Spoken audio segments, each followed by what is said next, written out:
This is Bill Offerin. So Bill is an elder at the church. He was ordained with me, but more importantly, Bill was a mentor to me. A lot of times in circumstances, and especially with chronic illness, you're dealing with so much pain all the time.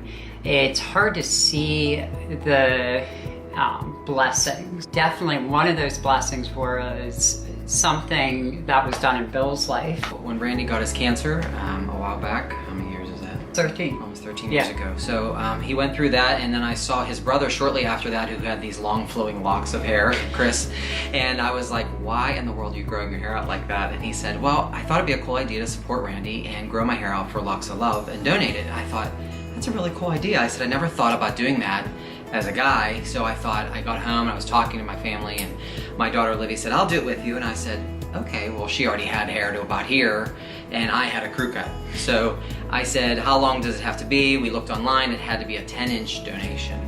So Livy had to grow hers super long, and I had to grow mine to look like Beast from Beauty and the Beast. So I had to do that. It took about 18 months to grow my hair out fully.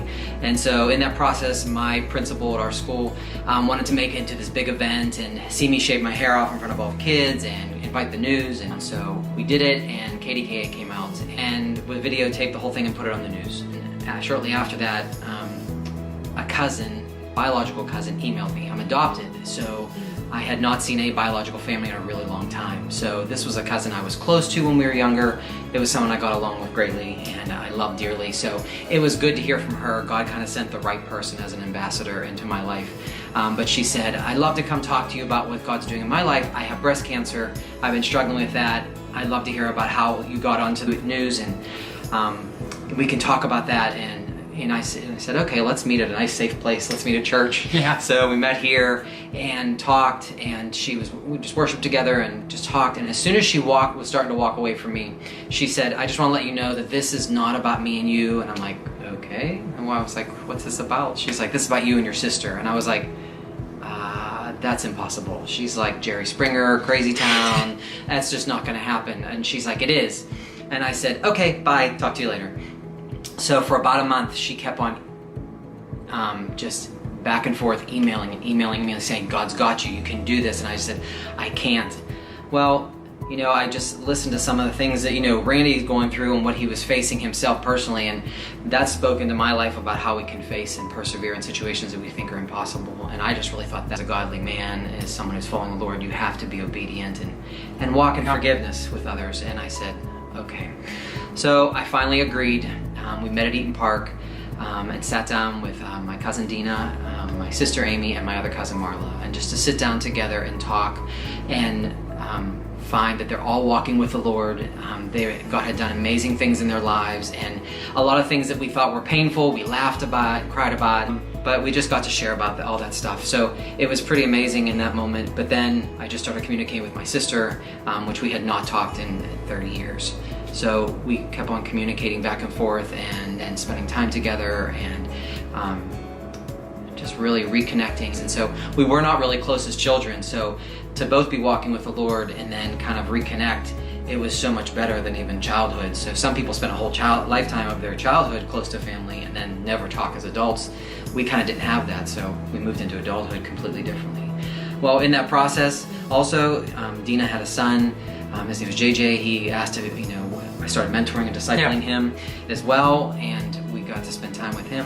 And then he said, I have a friend named David. He really needs a mentor, a godly man in his life. And so I started mentoring him, and we ended up adopting him as part of our family. So God brought all those things about. My sister and I were able to reconcile with our biological dad and extend forgiveness and grace to him through all that.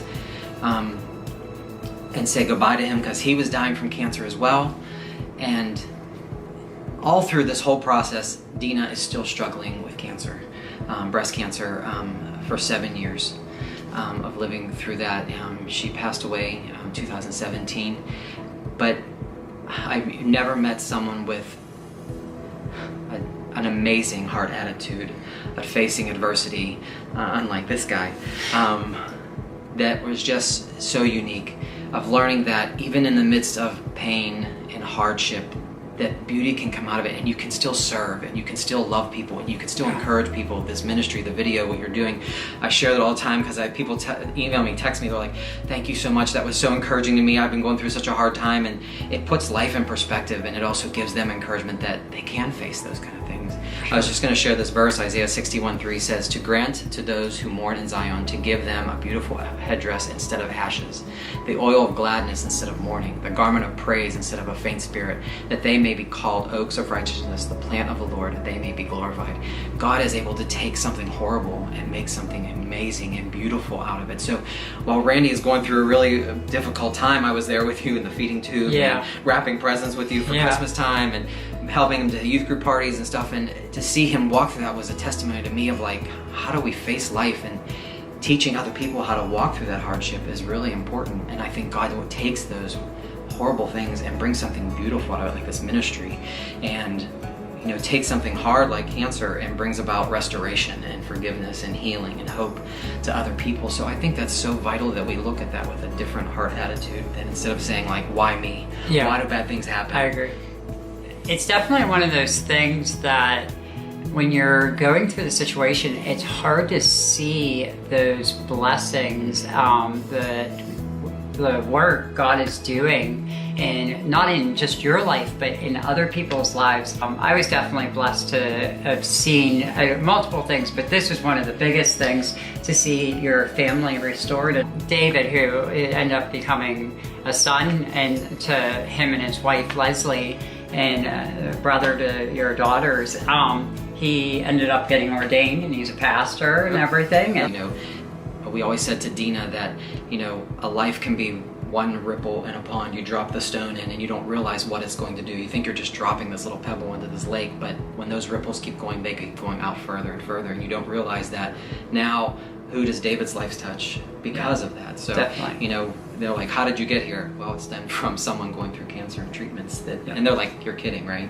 They're like, no, something painful brings about something amazing. God cares about your pain, and so do we.